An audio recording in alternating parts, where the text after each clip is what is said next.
Hello, on est de retour aujourd'hui pour parler jardinage et plus précisément réussir ses boutures de romarin aux Antilles.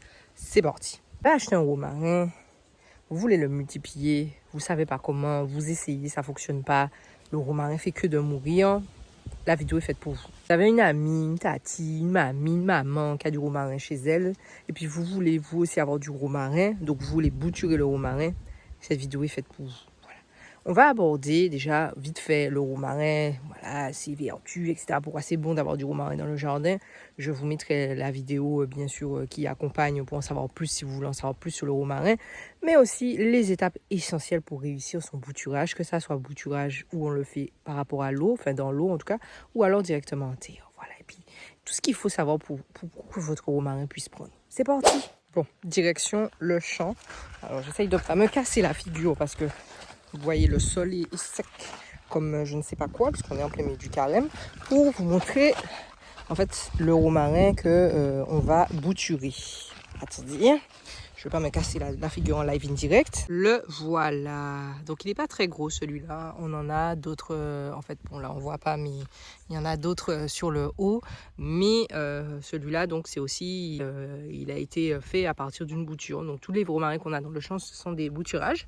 Voilà, donc une bouture peut vous donner déjà un très gros romarin. Bien sûr, vous avez d'autres techniques autres que le bouturage pour multiplier vos romarins. Là, c'est à côté. Donc, vous pouvez multiplier vos romarins par le marcotage ou bien par les semences. En fait, vous achetez des semences et vous les plantez. Et puis, voilà, ça va vous donner des romarins que vous pourrez après replanter. Alors, pour les bienfaits du romarin. Déjà, le romarin, ça sent tellement bon. C'est une odeur mais magnifique, donc voilà, juste déjà pour ça il faut en avoir dans son jardin. C'est super pour l'assaisonnement des viandes, des poissons, de tout en fait, des pizzas, du pain, de tout ce que vous voulez. C'est génial. Ensuite, au niveau des vertus, je vais aller très vite parce que comme je vous ai dit, si vous voulez en savoir plus, je vous mettrai la vidéo ici ou ici pour savoir un petit peu plus sur le romarin et vraiment se focaliser sur ses vertus.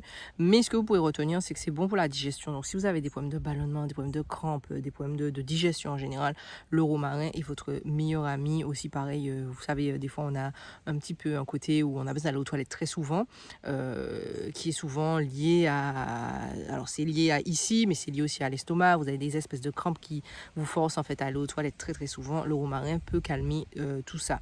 Ensuite, c'est bon aussi pour tout ce qui est les problèmes respiratoires, la sphère ORL, respiration, etc. Donc vous prenez toujours une infusion de romarin.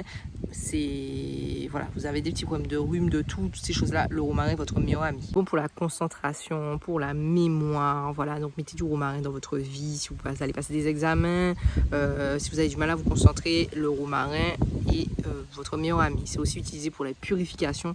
Donc en général, si vous faites des purges ou des choses comme ça, vous pouvez mettre du romarin dedans avec par exemple du thym ou alors ou toute autre plante en fait qui va venir vous nettoyer. Voilà, c'est vraiment, moi je trouve que c'est une plante qui vient de Méditerranée, donc qui vient de l'Europe.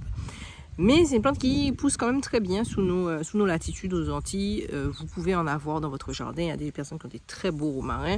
Dépendamment, le romarin peut très vite monter, filer, ou alors il peut rester en espèce de petit buisson. Vous pouvez donner aussi du romarin à vos animaux. Par exemple, nous on en donne à nos poules avec le thym si elles ont des problématiques respiratoires. Donc c'est vraiment, en fait, vraiment c'est une plante superbe si vous vivez voilà, à la campagne, alors si vous avez votre jardin et que vous voulez vraiment avoir une plante qui vous permet de faire pas mal de choses. Comme je vous ai dit, je vous ai mis la vidéo sur le romarin pour pouvoir en savoir plus. C'est pas là l'objet de la vidéo aujourd'hui, c'est pas de savoir qu'est-ce que fait le romarin, c'est vraiment de savoir comment on le bouture. Donc c'est parti, je vais vous montrer ce qu'il va vous falloir. Pour commencer, bien sûr, il va vous falloir un plant de romarin en bonne santé. Voilà, comme celui-ci ici.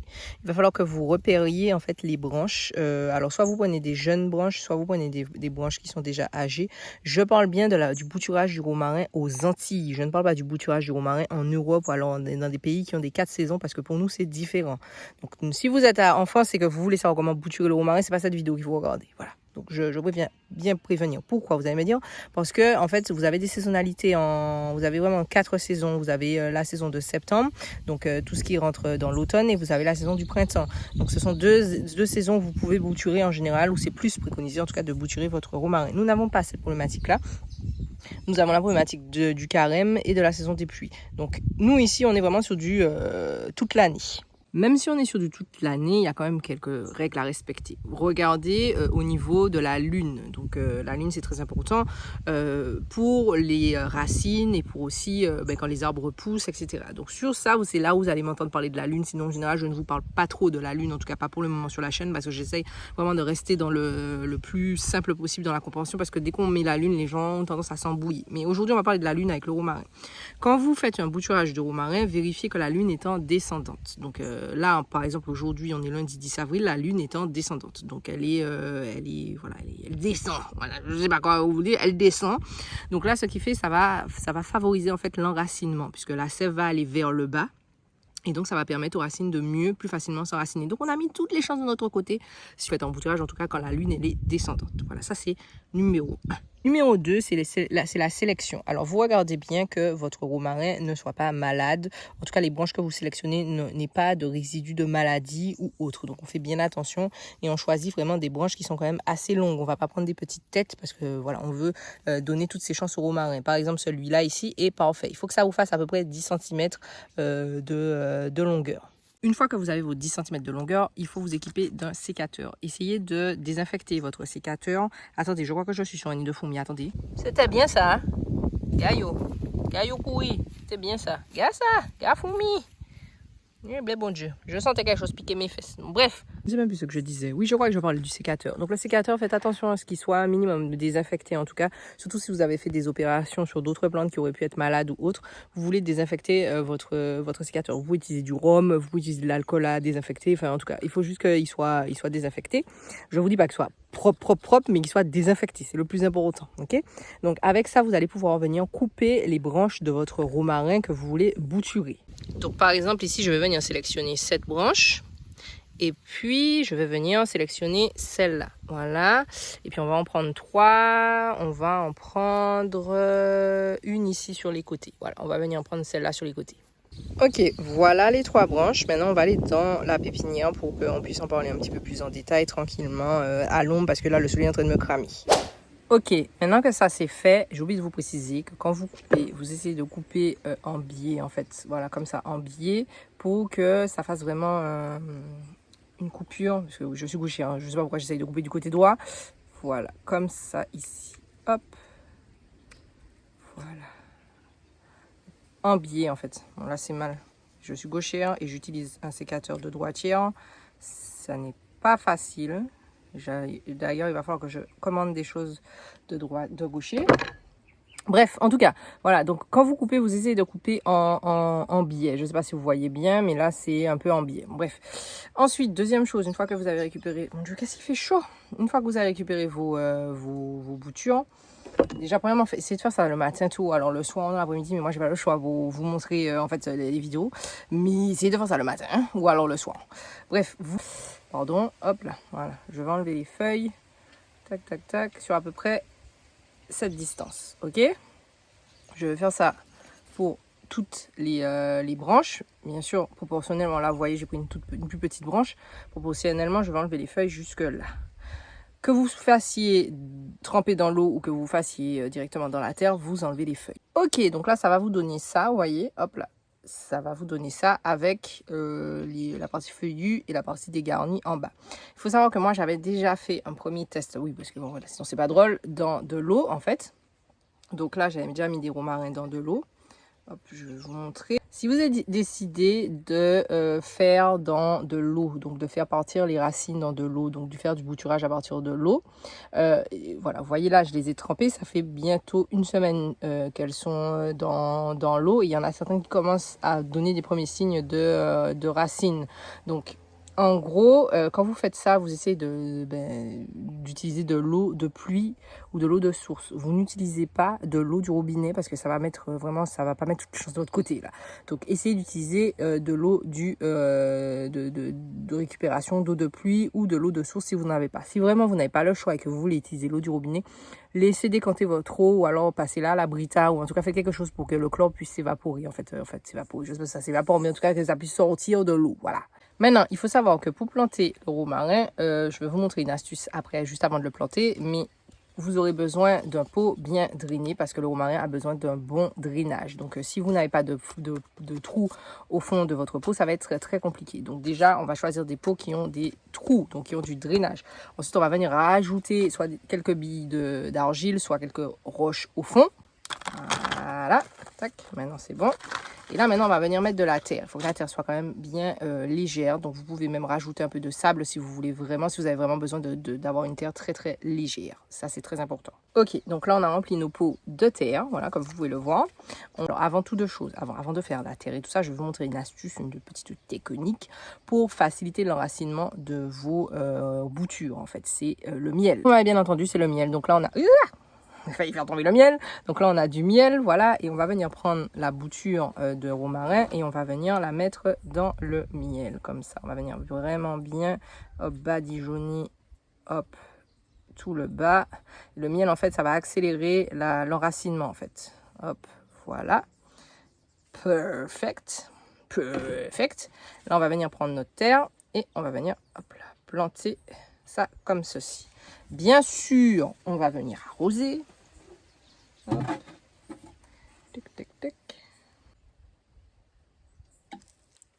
Voilà. Il faut garder bien humide. Hein, et on va venir bien tapoter. Il faut vraiment bien hop, tapoter sur le dessus pour que ça soit bien tassé.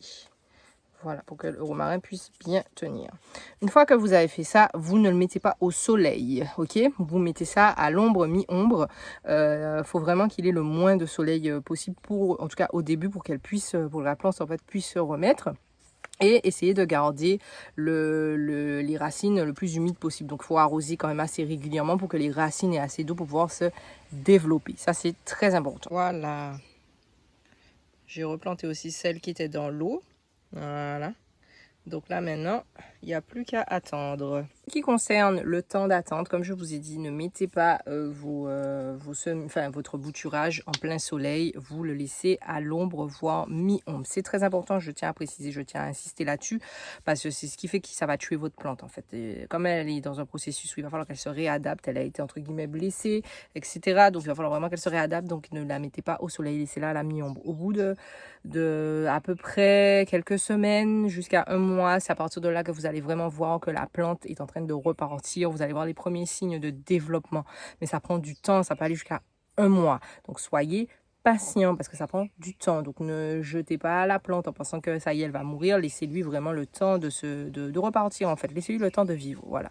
Une fois que votre romarin est bien parti, une fois qu'il s'est développé, une fois que vous voyez qu'il commence à faire de nouvelles pousses, une fois que vous sentez que les racines sont là, etc., vous pouvez prendre votre romarin et le replanter en pleine terre. Le romarin aime le soleil. À ce moment-là, vous devez le mettre le plus que possible au soleil pour qu'il puisse vivre sa vie voilà, de romarin tranquille. N'oubliez pas que le sol doit être drainé, c'est très important. Et le romarin est une plante qui résiste très bien à la sécheresse, qui résiste très bien à la chaleur et qui résiste très bien aussi au gel. Donc c'est une plante qui est très rustique, en fait, qui est très joke en fait. Donc c'est pour ça, c'est super d'avoir ça dans son jardin quand ça prend, ça se développe et que vous avez mis tout en place pour qu'elle puisse se sentir bien. Je le répète, le romarin aime le soleil et les sols bien drainés. Et surtout, n'oubliez pas, dans cette période des 1 mois d'attente, de bien hydrater votre plante, de bien l'arroser, de bien lui laisser les racines bien humides. C'est pour ça que le drainage est très important, c'est pour pas que les racines pourrissent non plus. Il ne faut pas non plus que ça soit noyé, il faut vraiment que ça soit humide, donc qu'elle ait un apport d'eau conséquent. Voilà, au début en tout cas de sa phase de développement. Après ça, vous n'avez presque pas besoin d'arroser votre romarin, il va se débrouiller avec ce qu'il a. Si vous êtes en petit jardin, que vous avez la possibilité d'arroser votre jardin régulièrement, vous l'arrosez normalement, un peu moins quand même que certaines autres plantes. Donc faites attention, c'est une plante, comme je vous ai dit, qui est très joke, qui va se débrouiller.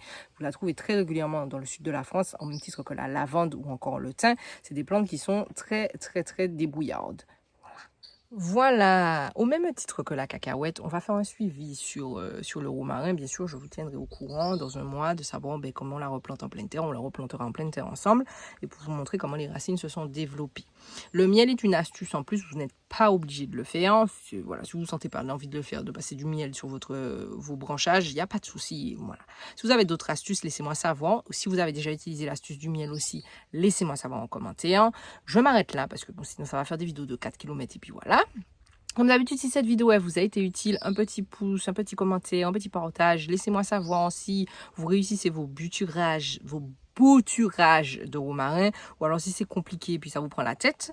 Voilà. Et j'espère que là, vous allez essayer après cette vidéo et que vous allez réussir. Donc, laissez-moi savoir si quand vous regardez cette vidéo, vous avez essayé puis ça, vous avez réussi. Laissez-moi savoir, revenez puis laissez un petit commentaire parce que voilà, c'est encourageant aussi pour tout le monde. Voilà. Je vous laisse là-dessus. Voilà, je vous laisse là-dessus. Là, on est sur un autre registre complètement différent. On est sur les carottes. Donc, si vous voulez réussir vos carottes, bien sûr, ce n'est pas la saison. Donc, voilà. Vous pouvez toujours essayer, ça vous donnera des filasses. Mais je vous mets quand même la vidéo, car quand vous voudrez essayer, quand ce sera la saison.